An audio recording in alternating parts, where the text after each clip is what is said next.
আসসালামু আলাইকুম।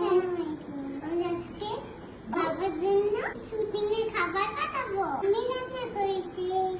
বাবাকে আজকে কি দেবো? এটা কি? এটা কি? এটা হচ্ছে চিকেন। হ্যাঁ, এটা কি? এটা চিংড়ি মাছ। এটা সবজি। এটা এটা কাবাব। কাজ শুরু করা যাক। এখন এটাতে কি নিব? আমরা ভাত নেব। হ্যাঁ। আজকে রুটি করেছো? ওকে। আজকে বাবার খাবার পাঠাচ্ছি না? হ্যাঁ। আমরা না বাবার সাথে খাবো। আমরা প্রতিদিন ঘুম থেকে উঠে বাবাকে খাবার পাঠাবো। আচ্ছা ঠিক আছে। প্রতিদিন মাম্মিকে রান্না করতে হবে? হ্যাঁ। বাবার জন্য তখন আমরা বাবাকে এইভাবে খাবার দেবো। খাবার। প্রথমে কাবাব দিতে হবে। ওকে। এই কাবাবটা হচ্ছে আমার আম্মুর বানানো। এইবার এখানে একটু আসি।